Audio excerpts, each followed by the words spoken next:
It's Sunday night, 9 o'clock. Welcome to All Lacrosse Live. I'm Gary Groob in Toronto, and with me, as always, is Muffler Mike Kostiuk over in Connecticut. Mike, how are you? I'm doing great. Excellent. We're missing Shawn tonight. Shawn is AWOL. He's got some things he's got to take care of, but he will be back next week. We miss you, Shawn. Wish you were here with us. We've had a busy week, and I know I've had a busy weekend. We've had a lot of lacrosse going on. I had a chance to be over at the former president of the Brampton Excelsiors, Sig Musil's place earlier today, and got some really cool stuff from him. One was this Man Cup bowl. This is it's awesome stuff. Sweet. I tell you, man, it's just all kinds of things. Another one of these crazy things was he has all these MILL cards from somebody, and I now have all these MILL cards, as well as a bunch of packages that have been unopened as well. So these are really cool. Wow. Yeah, around circa 1993 or so. So yeah. Another one of these show and tell items is 2003 Man Cup finalists. This is really great stuff. Yeah, I don't know how good your eyesights are over my left shoulder. There's a great picture of 1887 lacrosse game. It's framed. And, of course, the no parking, lacrosse players only. Others will be slashed. I love it. Love it. Got to have a little levity in this, otherwise you'll go insane.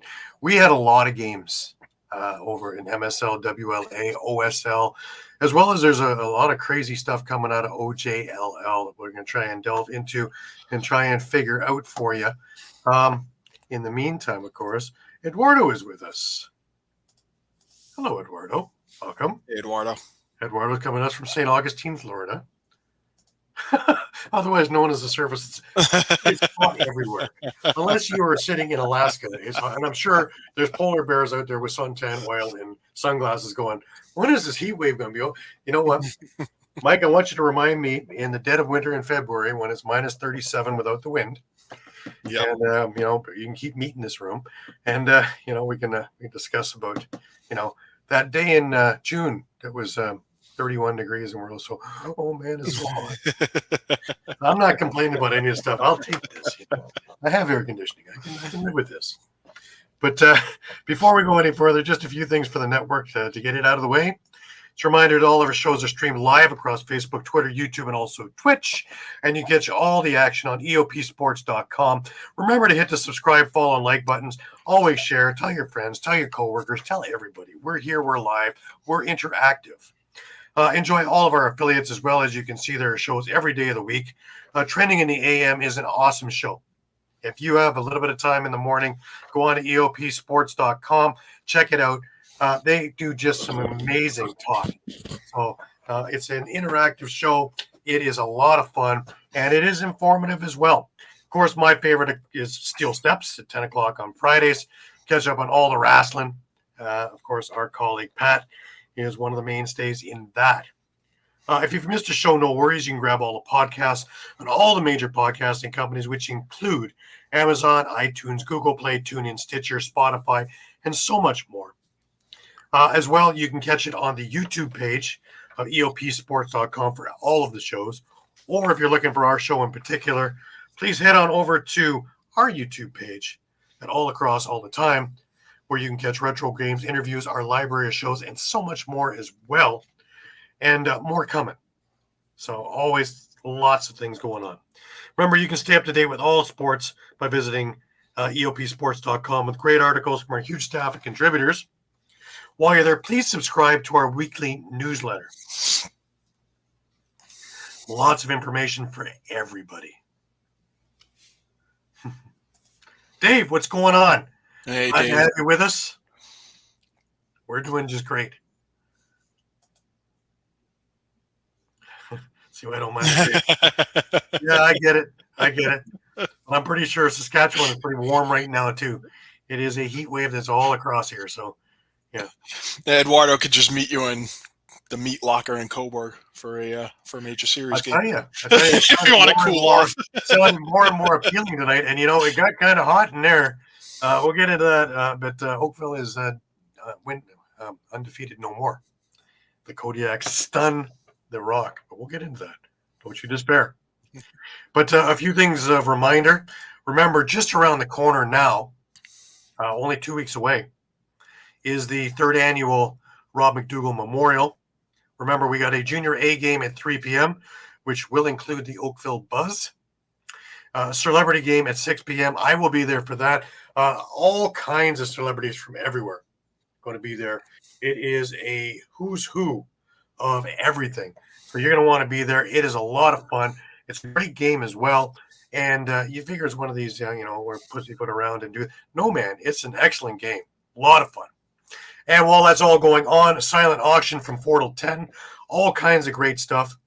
A beer garden, live music, everything you can ask for. Only about $10. It is well worth your time. And last year, they even had the Mimico P-meal bacon sandwiches out front there. Man, I would go there just for that. Hell, I go to the Mimico games just to catch that, man. It's awesome. Greatest thing ever invented. P-meal on a bun. A couple of weeks after that, I am headed down to Philadelphia. Going to meet up with the EOP guys on the Friday night, get together, put faces to names, names to faces, and have a whole bunch of fun. As well as then, of course, the Win or Lose, We Drink the Booze tournament, the Fan Cup in Philadelphia. It's actually in New Jersey. We will be staying in Cherry Hill, for those of you wondering. It's apparently not far from there where we're playing.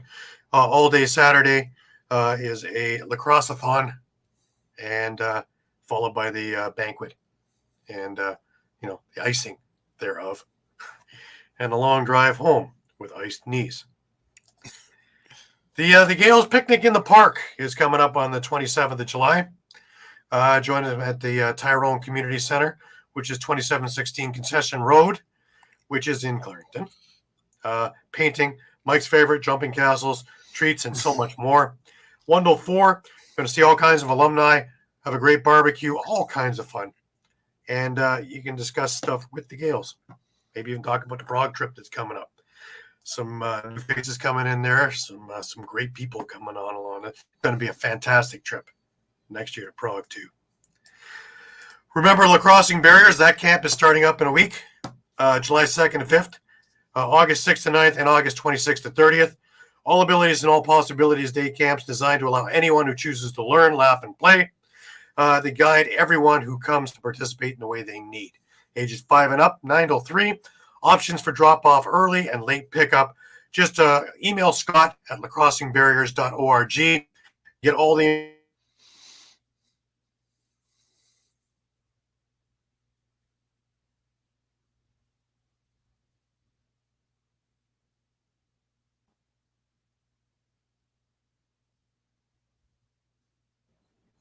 Am I back? I'm back. You are back. I hope so. I'm just hoping that my computer will actually work with me. Because, the last few weeks, it's been working thoroughly against me. And, I can push enter like everybody, but IT, that just means it. Like I've had it. I don't know. It's been doing some weird stuff. So if it does some weird stuff tonight, I apologize, and I will try and fix it as quickly as humanly possible. But, I'm at the mercy of Rogers. They own everything. They're kind of like Comcast of the U.S. Everything. I don't know. They're probably monitoring it. Anyways, one quick signing from the NLL. Dawson Theed has signed for 3 years with Halifax. That's a big signing. Yeah, big guy. I think he's an integral piece to their puzzle.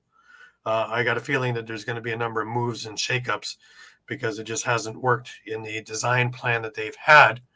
But, again, Ryan Benesh is on the fountain of youth, but there's only so many years that fountain of youth is going to be around. So they have to start looking. And I think that's a great center point if they can have him, as well as a couple of other pieces. Austin Shanks is another one that comes to mind.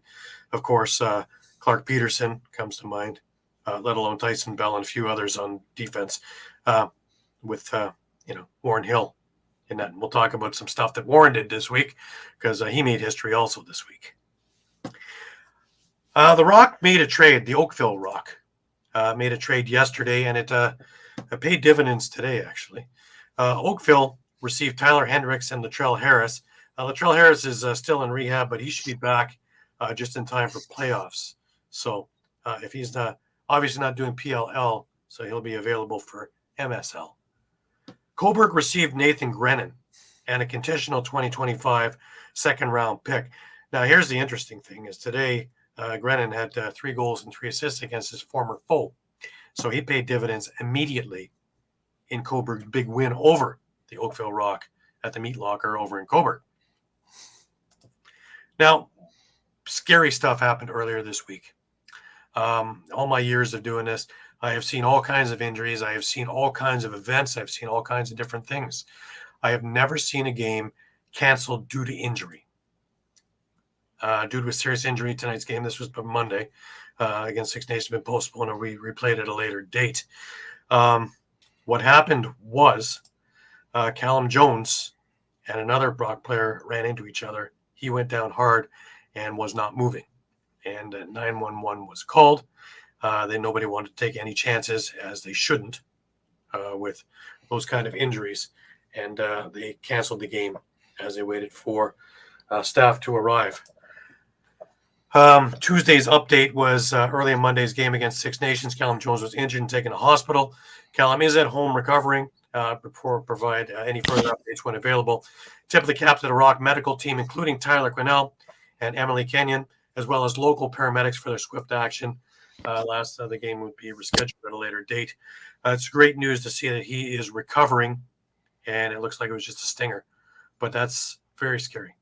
There were 2 reports that came out of there. One is he went head first in the boards. Other was he ran into somebody. From all accounts that I've heard is he ran into another player from the Rock, and when you're not expecting it, that's like running into a wall. Maybe even faster, because that player's coming at you as quickly as you're going at them. And anybody remember grade 9 physics? That doesn't work very well. And he's not a big guy. I believe he's about 5'8", 5'9", 165. So if he ran into a guy who's 6'2", 200, you see where it's going. So really great news that he's recovering. Hopefully he makes a full recovery. He's got a budding NLL career as well as MSL, let alone a career in everyday life as well, which is the most important of everything. And hope that everything is A-okay. And he takes the time that he needs to heal correctly. Don't be feeling any pressure to come back anywhere before your time. Simple. It is still Indigenous Month. So, of course, I have my Rock Indigenous shirt on. A few more days. Every day this month, we've been putting up reports and little clips and videos trying to bridge the gap of understanding between Native and non-Native and things that relate from the Native life into the game of lacrosse. Please give it a look. It is on our Facebook page as well as a number of the lacrosse groups. So please give it a look. It's only a couple of minutes long, usually. Very much worth the watch and the read. And you'll learn a lot. I learned a ton putting them together. So please, we got another week to go. I have another 7 ready to go for these 7 days. So please, it is worthwhile and a long time in coming to make sure that we have that understanding. That's the first real sign of healing. So, alrighty. So we have this little mess there in OJLL, and it goes in a couple of folds though. See, number one, the decision by OJLA and OJLL to strip a couple of games away because of ineligible players for the Toronto Beaches. Their perfect record went from 8-0 to 4-4. But following the decision and the agreement from all parties involved, the upcoming showcase game between the Beaches and Orangeville, set for June 29th at the Howard Darwin Arena, has been relocated to their home venue of the Ted Reeve Arena. So Nepean gets the shaft again. And it's a shame. So hopefully they can figure all this stuff out. And, I'm sure it's about something, not a T not being crossed and an I not being dotted, which started all this. And that's a shame. Yeah, I guess I don't understand why. It seems like there's two separate issues here. You have the beaches supposedly using, ineligible players, but what does that have to do with moving the venue of a I haven't figured that one out lacrosse either, other game than there's out of sour somewhere? grapes. Yeah. It So just doesn't work. Um, just to get a little more basis on this one.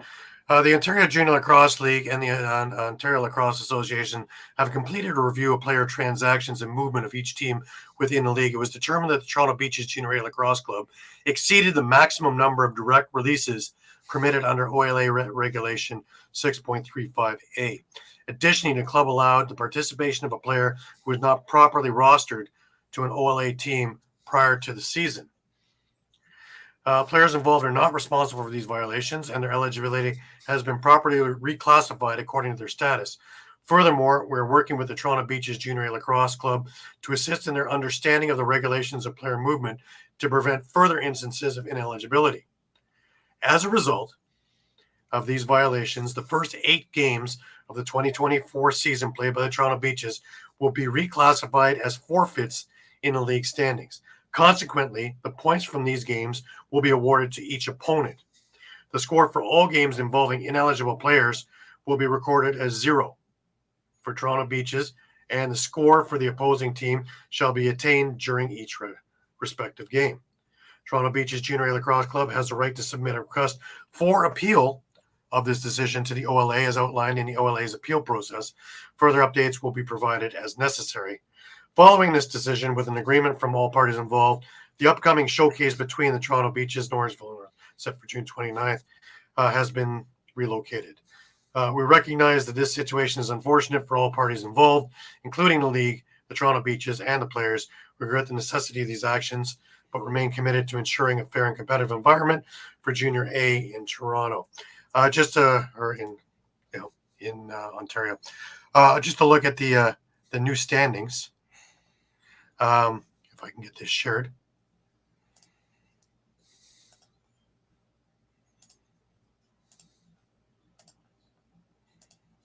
There you go. So Orangeville now is in the top with an 11-2 record. Brampton sits at 8-5. Mimico at 8-4. Burlington 7-6. Whitby 7-7. St. Catharines 7-7. Peterborough is sitting over at 6-6. Six Nations 6-9. Toronto Beaches 6 wins, 8 losses. Oakville Buzz 4 wins, 9 losses. Kitchener Waterloo 3 wins, 10 losses.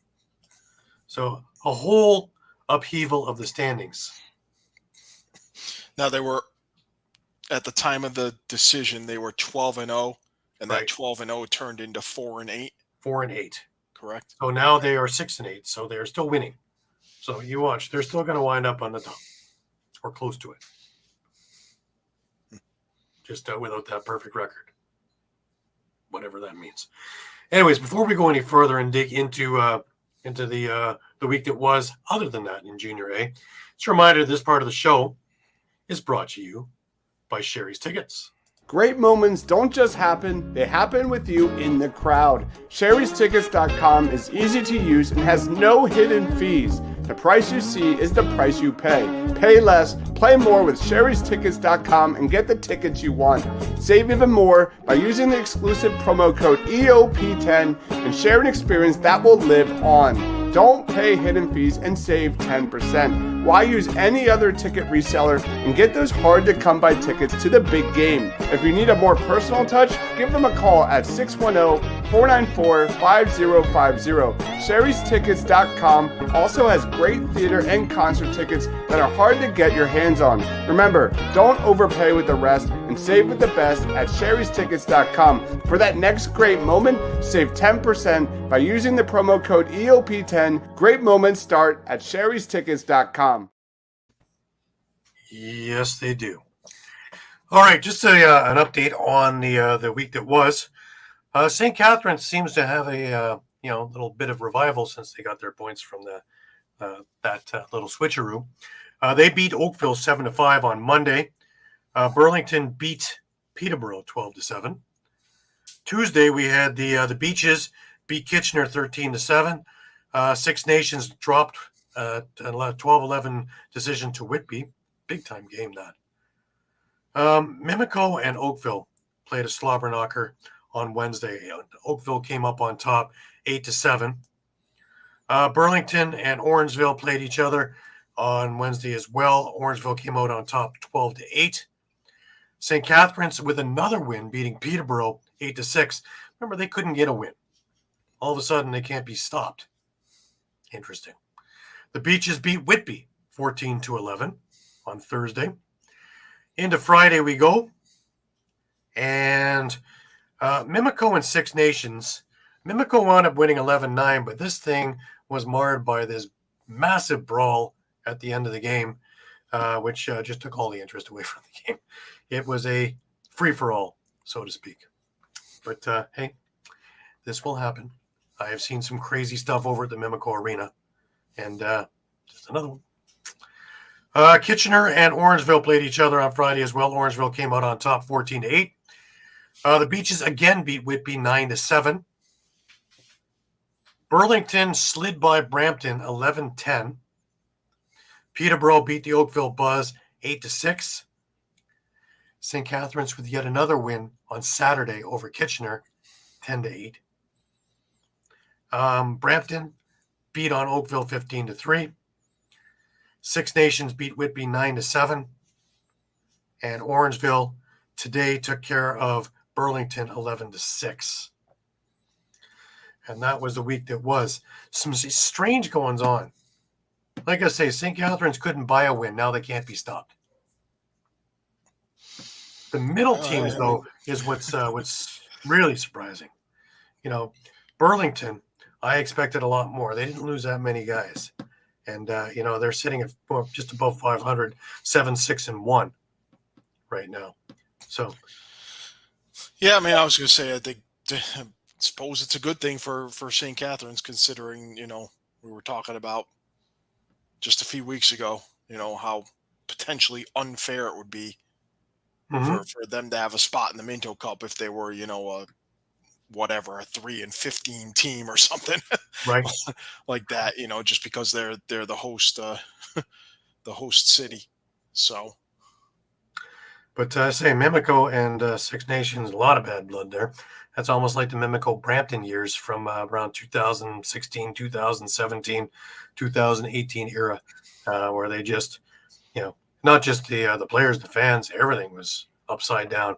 It was wild going to these arenas and watching these games with some of these crazy fights that went on in and out of the arena. Just nuts. But that was the week that was in junior. Moving to Ontario Series, and again, another busy week with 5 games going on. And just pulling her up here. We can start with Saturday, which we saw. We went too far. There we are. Ennismore is winless no more, Mike. They had a tie last week, 7-7, but they played a hell of a game against Owen Sound yesterday that went into overtime. This game was back and forth all night long. 5-5 after 1, 8-7 for Owen Sound after 2, tied at 9 after 3, and 2-1 in the overtime with just seconds left. I think 42 seconds left in overtime, and Tommy Collins put in the winner for Ennismore for their first win of the year. Just an absolute great thing. Team deserve it. They've worked so hard and have gone up against so many different factors, and it's great to see it. Clearview didn't fare so well against Six Nations. They did play a fantastic first period. In fact, It was tooth and nail back and forth. It was 5-3 for Six Nations after the first. Unfortunately, that's where it stopped. Six Nations came out on fire in the second and never looked back. I believe Clearview got the first goal in that second period, and then it all went Six Nations' way. I think 5 in a row for Six Nations before Clearview got another one, and then Six Nations answered. The third period wasn't much better. I believe it was 7-1 for Six Nations in the third. Final score was 19-6. West Whitlow had a sock trick in this game. Caden Brennan also had a big game. Zach Harrowires had a terrific game as well. So big time game from Six Nations, making their stamp to stay neck and neck with Brooklyn, if you will, who had a heck of a time with Hamilton Saturday night. And, if it wasn't for Devin Pfeiffer scoring with 32 seconds left, who knows what would have happened. But 32 seconds left was the winning goal for Brooklyn. Ridiculous. I would have expected this one to be a blowout because Brooklyn has played so well all year, and Hamilton is just an up-and-coming team. And they played their hearts out and actually had the lead with about 4 minutes to go. Then Eddie Renault tied it up, and Devin Pfeiffer won it with 32 seconds left. So these games are well worth your time and your money to go see live. They are exciting. They are mostly down to the wire. Every now and again, you'll get a blowout, yes. But most of these are really, really fantastic games. Today, we had the rematch with Ennismore and Owen Sound. And, Owen Sound got their retribution. Really close game again through the first two periods. It was 5-4 for Owen Sound after two. But it looked like Ennismore just ran out of gas in the third. Owen Sound outscored them 4-1. Brody Cascanet was the big star there. Him and his brother Jordan had big days. Jordy McMillan also. Tommy Collins had a good day with a couple of goals for Ennismore, but unfortunately there weren't many others that were having a good day for Ennismore to try and get that scoring back up. A big one tonight is Six Nations and Brooklyn are facing each other. It's still in progress, but Six Nations is just riding a wave. It is 11-6 for Six Nations right now with about 5 minutes left in the third. So right now you're talking about an 11-1 team versus a 10-1 team. So a slobber knocker it is. Yep. But it certainly looks like Six Nations is firing on all cylinders. So if I'm looking at the standings, and again, I can pull these things up for you.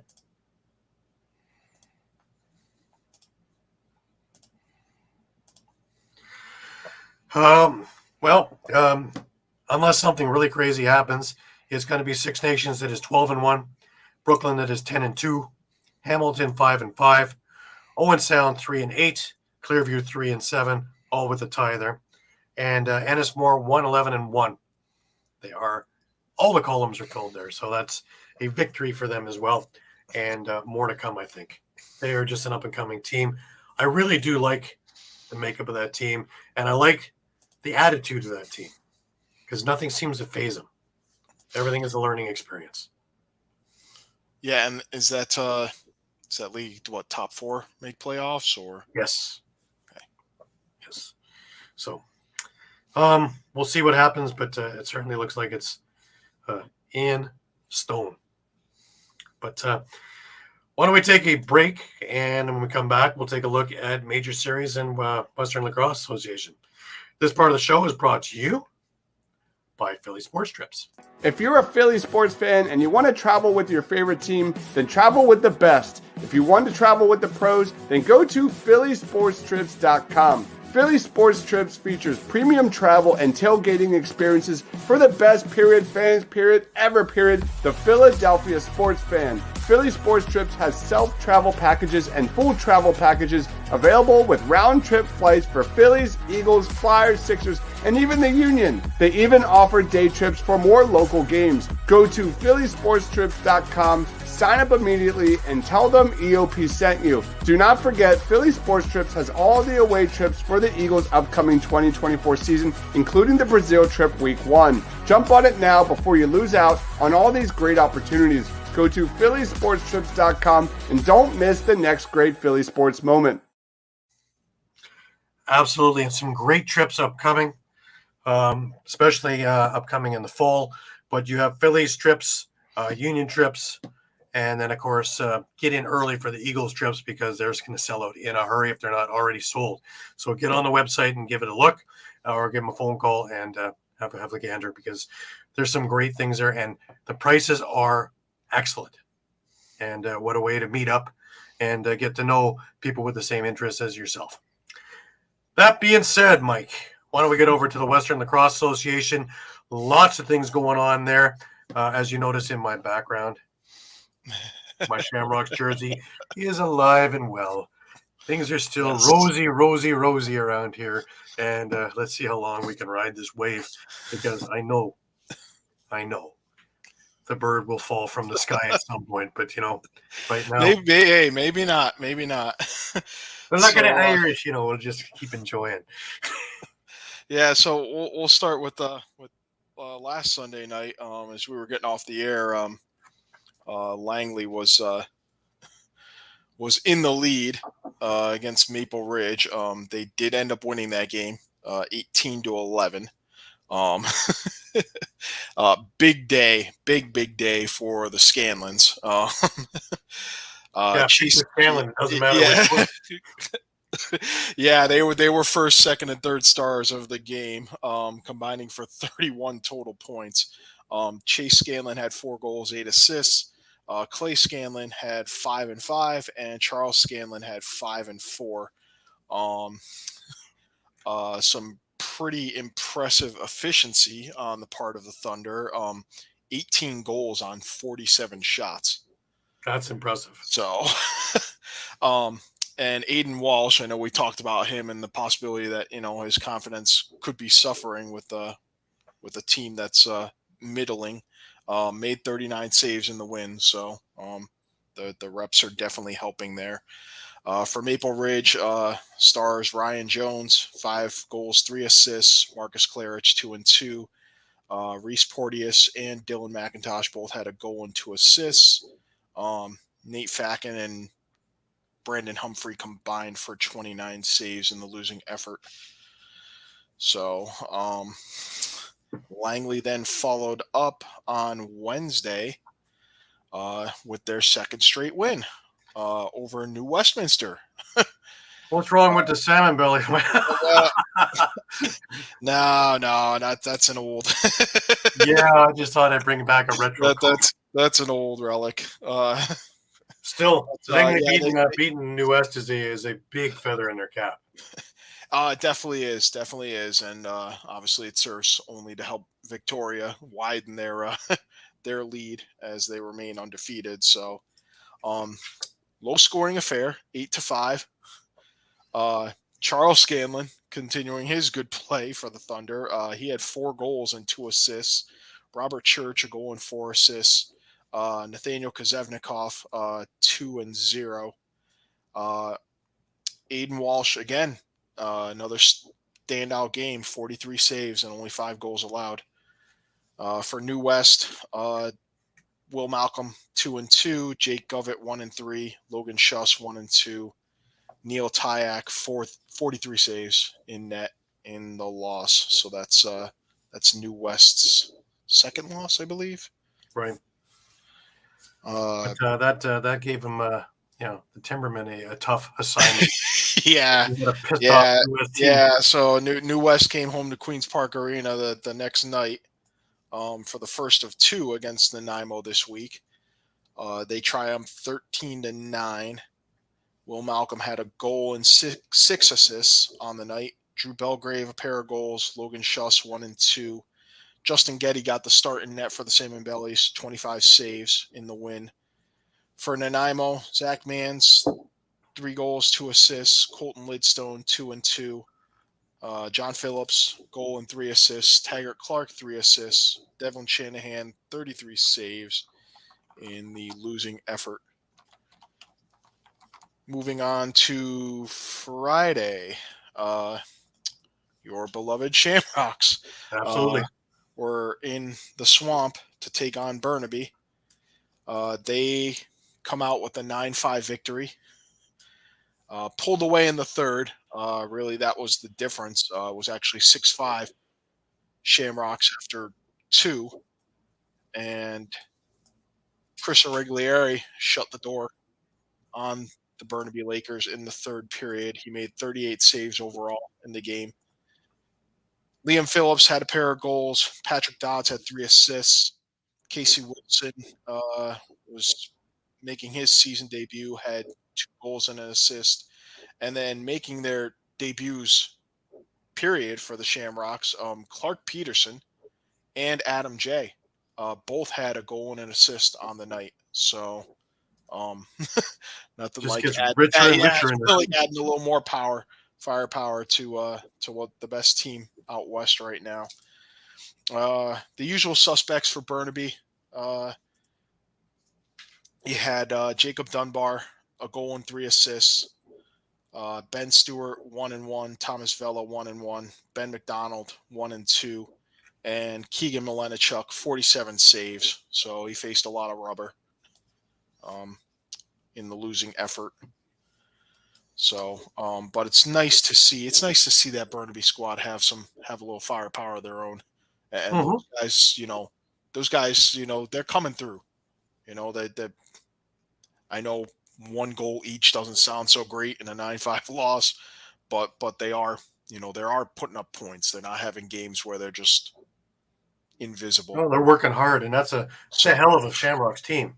So, it's like in the MSL of somebody going against Six Nations, when you're going against an all-star NLL team, it's a difficult task if you are not of equal caliber and up-and-comers. So this is putting stripes on their shoulders. Yeah.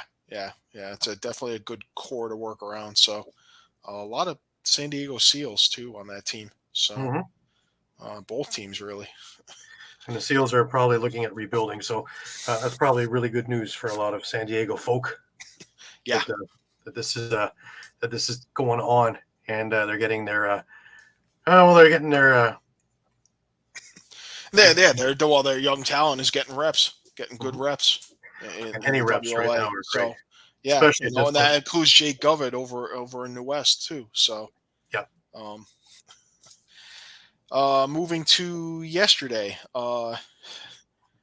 Maple Ridge bouncing back from their loss to Langley with an 11-6 win over Coquitlam. Brandon Humphrey, 32 saves in the win. Dylan McIntosh had 2 and 3. Ryan Jones and Reese Porteous both had 2 and 1. Marcus Clarich, a goal and 2 assists. For Coquitlam, Adam Noakes had a hat trick and 2 assists. Tyler Kirkby, 3 assists. Matt Delmonico, a pair of assists. And Andrew Gallant, 30 saves in the loss. But Coquitlam falls, I believe, to 500 now. So right. And we've got 2 games this evening. One's just started, and that's Victoria and Maple Ridge. 0-0, 5 minutes in. Yep, and then the next one hasn't started yet with. New West at Nanaimo. So second game this week. So there is possibility that if Nanaimo bounces back, and Victoria wins tonight, we could be looking at a 3-game gap just from first to second place. Victoria's 7-0 right now, could be 8-0 after tonight. New West, there you go. New West 5-2, but they're if Nanaimo bounces back tonight and Victoria wins, now you're talking about a 3-game gap. And I don't believe, if I recall correctly, I don't believe Victoria and New West have played each other yet. So that's you can look at that 2 ways. You can look at that as, even if there's a 3-game gap, New West can make that up just by sweeping season series with Victoria. Absolutely. But conversely, Victoria can can make it look like the Grand Canyon, by Well, sweeping New West. So it's going to be interesting. This is a big pivotal game now. Yeah, and as you can see there, everyone else is right now is under 500, so that's a little bit concerning. And I know that'll kind of even out as the season goes on. But next week we got kind of a light week. There's only 4 games on the schedule. Yep, up there. So you've got Maple Ridge, Echo Quitlam. And then Wednesday, you've got Nanaimo at Langley. Thursday, Victoria at New West. So there's the first matchup of the season. And then Langley again at Burnaby on Friday. So, and then at that point, that's the halfway point of the season after that week is complete. Right. So we'll have 32 of 63 games played. And, there's, I think there's a good fight. After New West, there's a good fight between 4 teams potentially for 2 spots in the playoffs. So that'll be interesting to see. Excellent. It's going to be really interesting to watch. And remember, if you're interested in watching the games, they are late. But if you go on the WLA website, you can pay-per-view on them and purchase packages or purchase single games and watch these games live from your home if you're not out in BC, where you should be hopping in a SkyTrain and getting your butt to the games.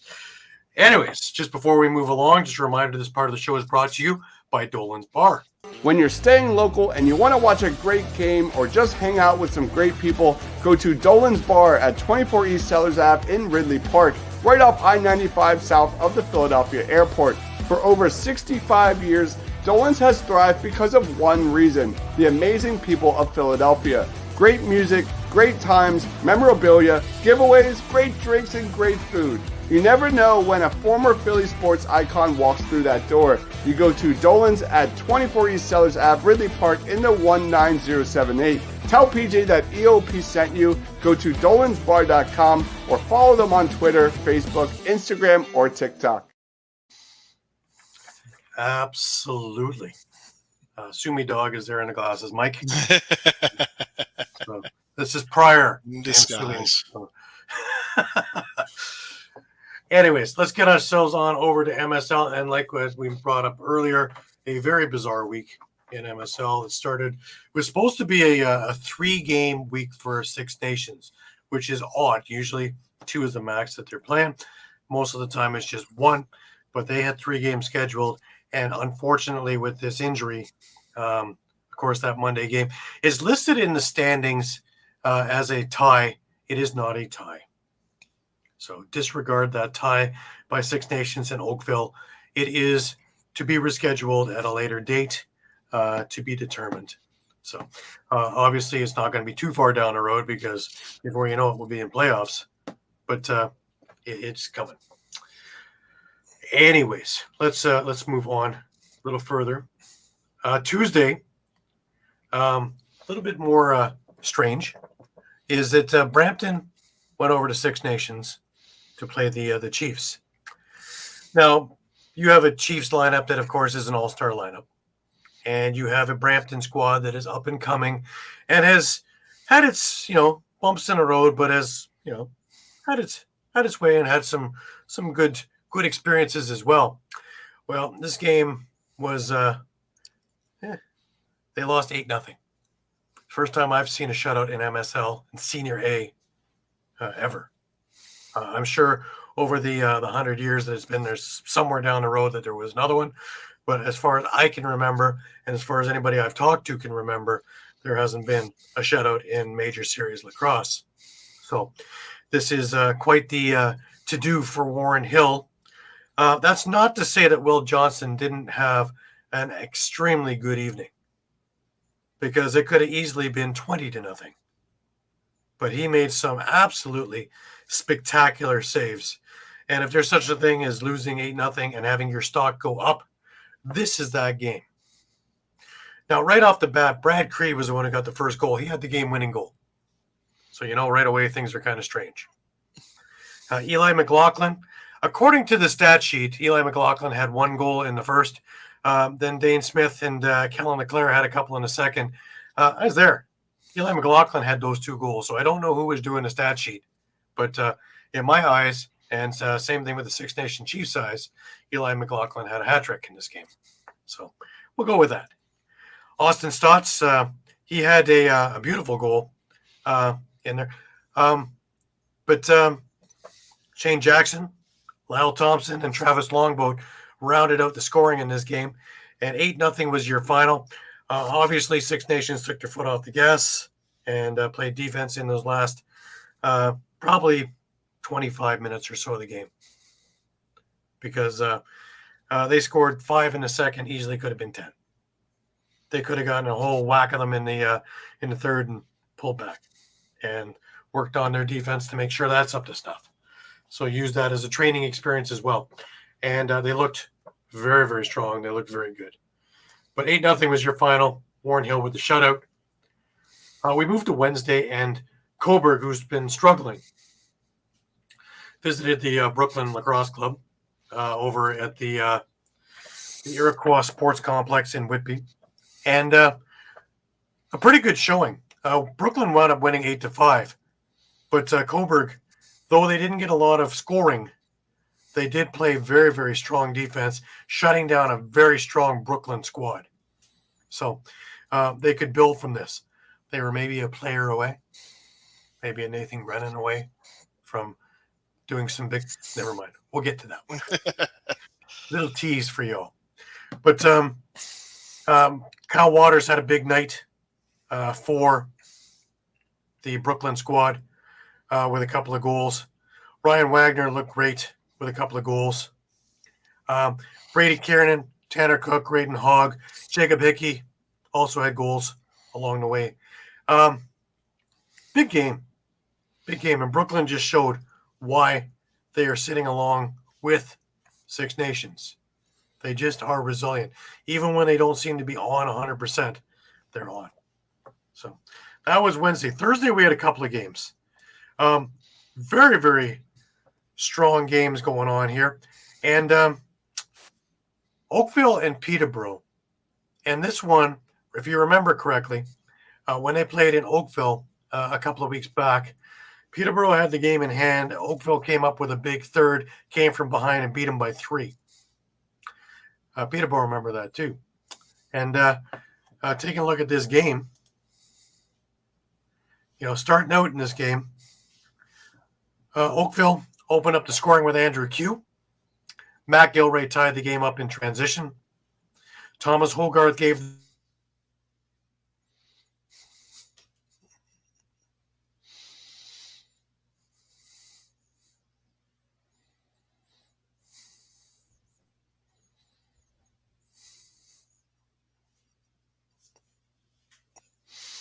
hopefully Gary's coming back soon.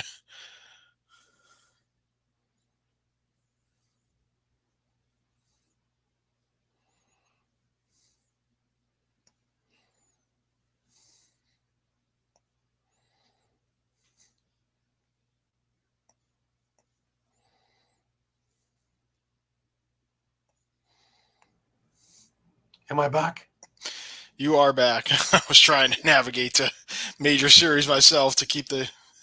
Well, like I was trying to say, Thomas Hogarth had a big night in this one, and we'll get further into that. I believe he had 5 goals by the time this was all said and done. Hang out with me. Rogers is having fun with me today. Why not? Anything to do with the computer, it's like us and them. Anyways, moving into the second period, Grennan got one back for the Rock to tie it up. Hogarth with yet another one, followed by Ressa Terrets. And then the Rock got onto a run. Andrew Q with a power play goal, Sam English with a shorthanded goal, Grennan with yet another goal, and Andrew Q. And this game took on a different form. So after 2 periods, it was now 7-5 for Oakville. Hold on to your horses, folks. Owen Hiltz brought it in a little bit closer, but Ryan Lansbury gave them the 2-goal lead again. Hogarth with a pair of goals late in the third period, and we are going to overtime. In overtime, This was back and forth, up and down, all around. But Sam English with an unassisted goal with 3:56 remaining in the overtime period. And Oakville slides away with a 9-8 victory. And I mean slides away. Doug Buckham had a great game. Nick Rose looked good in it also.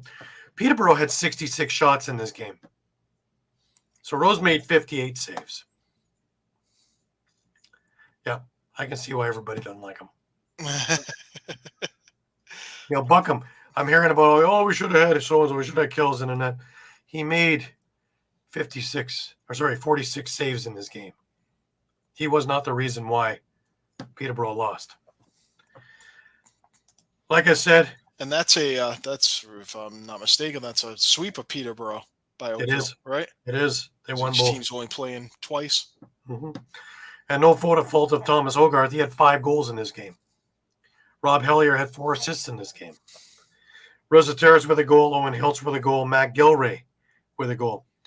The Catoni brothers, a couple of assists between them. That was it.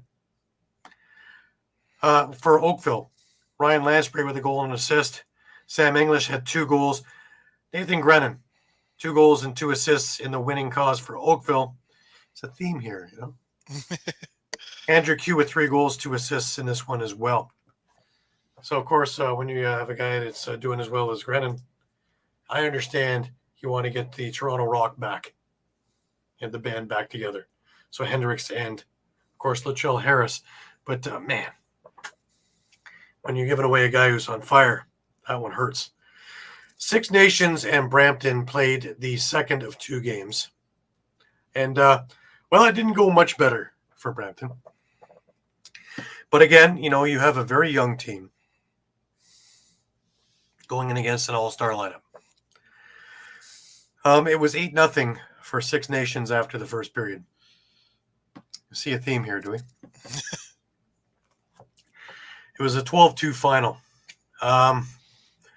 With about 14 minutes into the second period, Brampton finally got the monkey off their back, and J.P. Ward scored. It was starting to look as though this was going to be a 2-game shutout because the defense on Six Nations was just fantastic. Austin Stotts even scored on a penalty shot just to make things even more fun. We go into the third period, and again, Six Nations is just playing around a little bit. Lyle Thompson had a shorthanded goal. Zach Sunderland got another goal for Brampton, but that was it. 12-2 was your final. Six Nations looks strong. So I don't know. After tonight's game, I don't know if there's anybody that can unseat them. I thought maybe, but I can't see it. But anyways, moving forward into Saturday game, Owen Sound and Peterborough played each other. And, of course, Peterborough reeling from the 9-8 overtime loss to Oakville took it out on Owen Sound. They got rolling early with Turner Evans and Holden Contoni.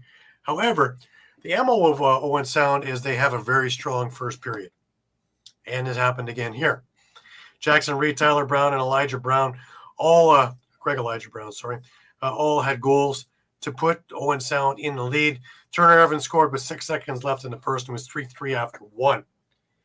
Second period, a little bit of a different story. This was more of a score fest, much more wide open period. Hellier, Hazen, and Hutchison opened the scoring in the first 3 minutes for Peterborough.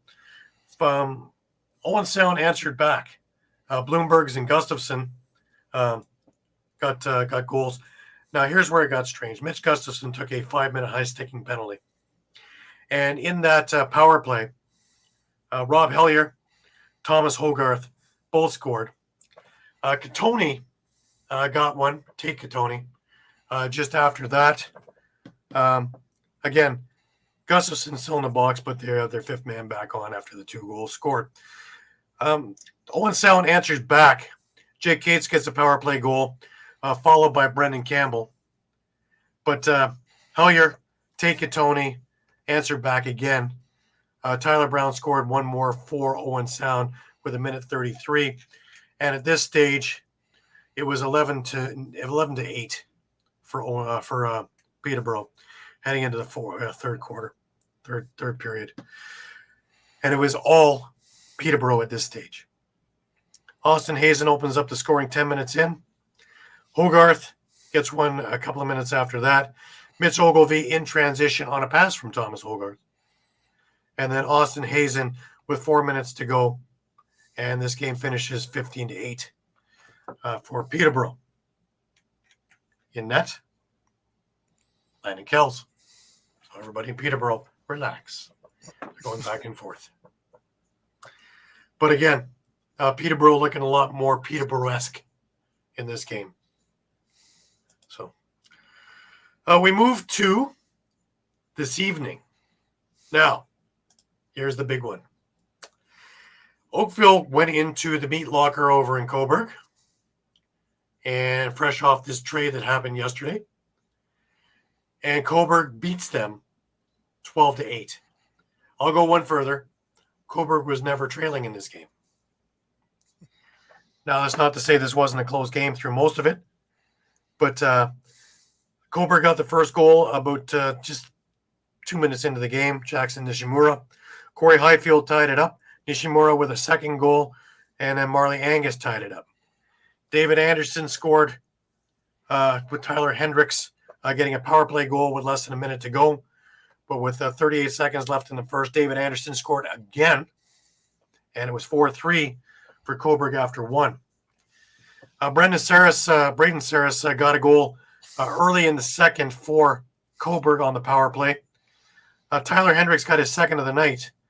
Then Nathan Grennan started taking over. He got an unassisted goal at just under 5 minutes into the second. David Anderson with yet another. Andrew Q answered back for Oakville with Ty English, and we still had a very close game, being a 7-6 after 2. Enter the third period. Grennan scores a shorthanded goal followed by a power play goal. Is he making his mark yet? Right. Lansbury gets a shorthanded goal for Oakville, but Zach Thompson scores on that on a power play for Coburg. Braden Saris scores again. Ryan Lansbury again with another goal for Oakville. David Anderson ends this game with one more, and it is 12-8 your final. Coburg stuns the Oakville Rock to give Oakville their first loss of the year. Crazy stuff, eh? I'll say. So upcoming this week, we got another big week coming. We start off tomorrow night, and Coburg and Oakville are playing the rubber match in track. So head on over to Oakville, 8 o'clock tomorrow night, Eastern, and catch a really good game. Tuesday, Owen Sound and Peterborough are playing in Peterborough for an odd Thursday night game or Tuesday night game there. Brooklyn is heading to Six Nations. This is the game that I have It's a circled. big one. This is the one I want to see.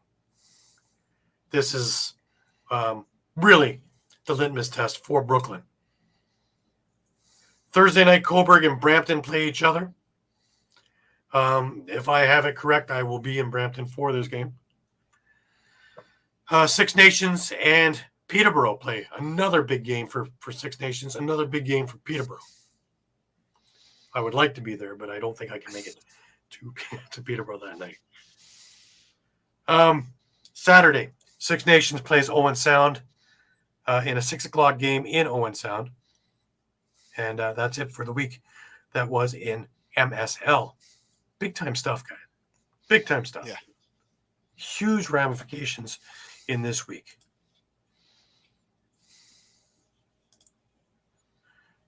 Rogers is having fun with me, Eduardo. I don't know. They pick inopportune times. But really, every time's inopportune, isn't it? Pretty much. Yeah. Anyways, before we head off to our last topic of the evening, we're going to head to tell you this part of the show is brought to you by Cherry Injury. If you get hurt at work, in a motor vehicle accident, personal injury, or affected by criminal law, you call David R. Cherry of the Cherry Firm. Cherry Law Firm is here to fight for you and get what you deserve. Cherry Injury Law is a dedicated, well-established personal injury law firm built on the promise of aiding the seriously injured throughout the state of Pennsylvania.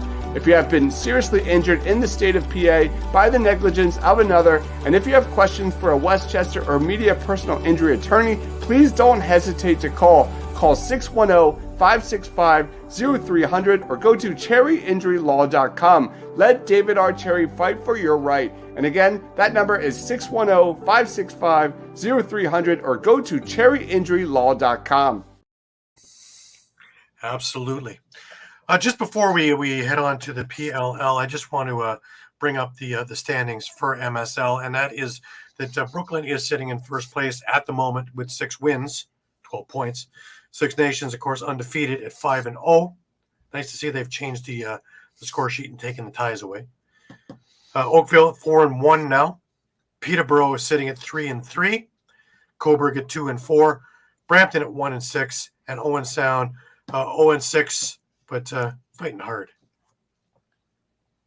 So it'd be interesting to take a look at the differences next week. And that's also top 4 make the playoffs. Yep. That's right. All righty.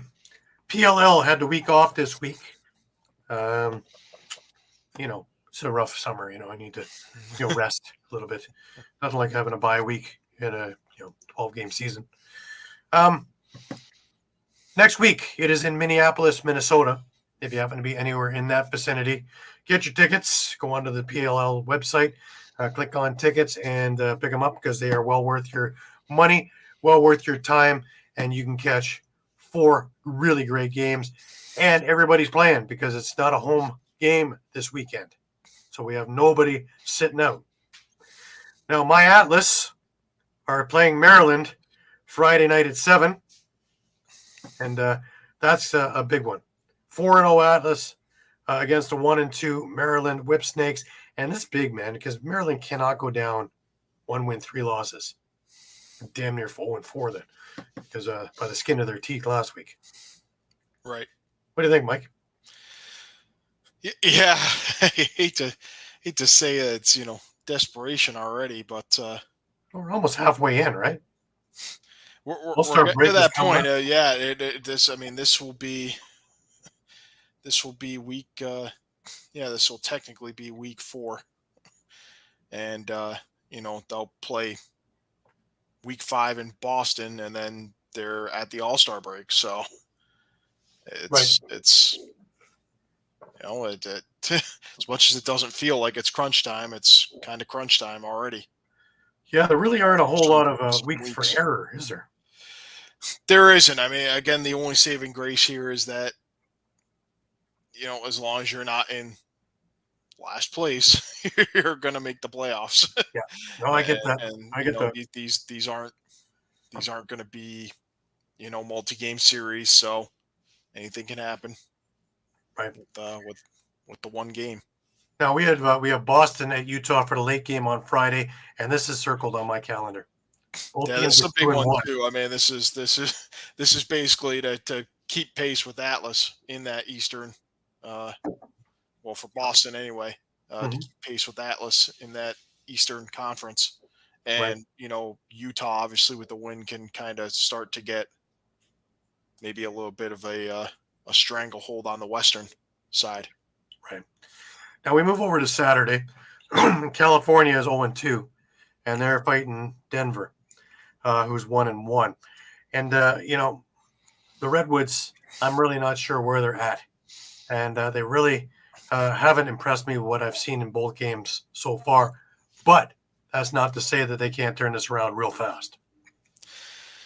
Yeah, I think they can. I mean, I still have questions. I still have questions really about that defense, more so than the offense. With the offense, it seems to be more a matter of inconsistency, right, on the part of some players. Guy has a good game, and then just the next week they're non-existent. They're off the score sheet. I'd like to see just a little bit more consistency out of, Ryder Garnsey, Westberg. Obviously they have some new pieces that they've got to fit in, like Garrett Degnan. Hopefully he can kind of, start to ramp up Right, and, sure. and put up numbers, like other rookies are doing, like Brennan O'Neill, Connor Schellenberger. So, and then I think Redwoods can be a little bit more of a force, but I still have concerns about just the number of guys they lost on the defensive side and how that defense is shaping up as a result. Yeah. Alrighty, and then we have our last game, which again is another pivotal game. Philly 0-3, Carolina 2-2. Really a must-win for Philadelphia. Yeah, they cannot afford to Cannot lose this game. fall to 0-4. So It's tall order too. Yeah, it's really as simple as that.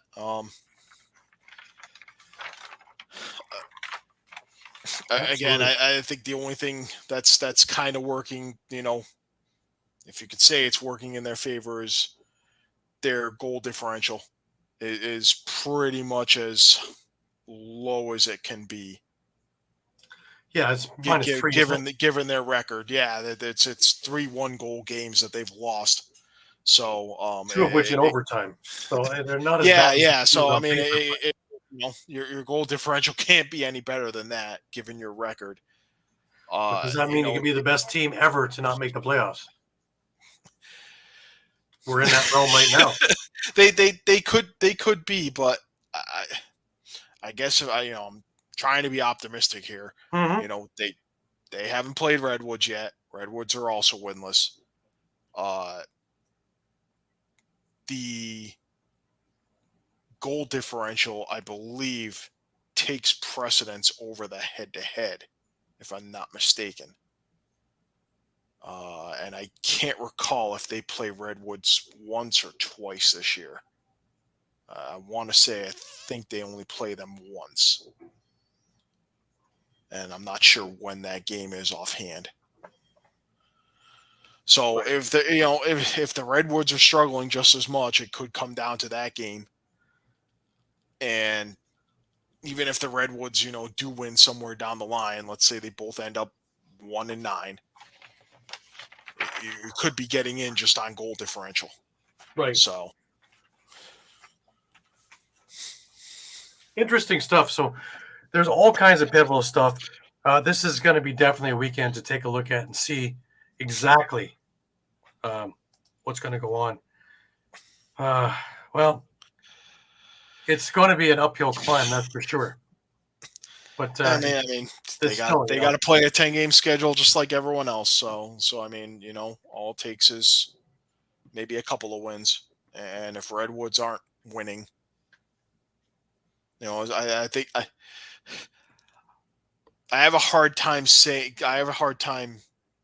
that that they're cooked if there's another team in the league that's still winless as well. Right. But it's close. It's close. It's as close as it's going to get. Yeah. They really are on a must-win. So, well, we'll leave it at that. And again, stick with us and we will have everything for you up to date. Just a reminder that we are on Facebook, we are on Twitter, we are on Instagram, we are on Thread, we are on YouTube. Please give us a look. Please give us a follow. Please give us a like. And we are your Costco of lacrosse. We are your one-stop shop for everything lacrosse. And it doesn't matter if it's women's box, women's field, men's box, men's field, PLL, MSL, WLA, NLL, we got you covered. NCAA, we've got you covered. Kufla in Canada, we've got you covered. And we have a lot of new things going to be upcoming soon. We have deals in the works also with Kufla as well. So we're going to be cutting edge with all of that stuff. So stick with us. We will have all the information as quickly as we humanly can to get it to you. Recap-wise, we are recapping everything that's going on. We are at the mercy of score sheets at times because as much as I'd like to be at every game, I can't be at 3 games at the same time.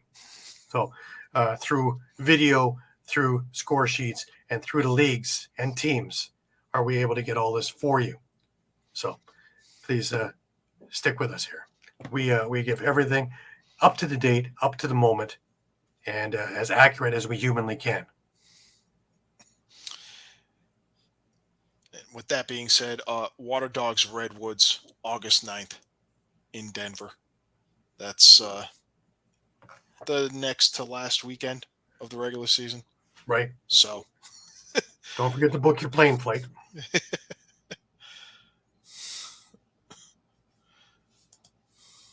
All righty. So that about covers us for this week. It's been a busy week, Mike. And next week, Shawn will be back with us.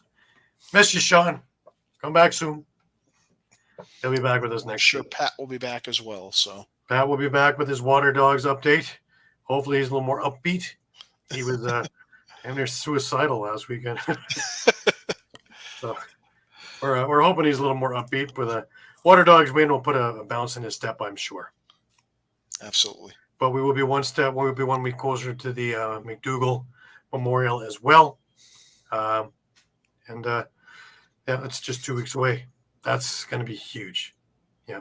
Starting to hear some of the names that are going to be there. It's going to be exciting. Some great former NLLers as well as current NLLers just for having fun and playing. So, $10 is not a lot of money. So, by all means, parking is free at the track. So, you'll gain it back that way. Sweet. Absolutely. Anyways, why don't we call that a week? Any last words, Mike? I was just looking forward to, WLA is reaching the halfway point after this week. So that's going to be interesting to see the race for the last 2 spots or last 3 spots, depending on how tonight's games turn out. Right. That's what I'll be looking at tonight is it's a big gap to be 3 games back instead of, say, 1 game back. Absolutely. So between New West and Victoria. And me, Kerr, I'm looking at being at the Six Nations game Tuesday because that's going to be just a hell of a game. Against Brooklyn. Hell of a game. Yeah. And then Thursday is either going to be in Brampton or in Peterborough. I will be at one of those 2 games, just depending on my schedule and how it works. On the other show on Thursday, I'm supposed to have Kim Squire, former Rock player. Excellent. Excellent. I had a long chat with him. And, we have a lot of issues to talk about, as well as, his playing days and things like that. So really looking forward to it, and a nice candid interview with Kim. So have a look on Thursday at 4 p.m. For NLL Lacrosse Talk with yours truly and Frank Stanisi, and should be an excellent show.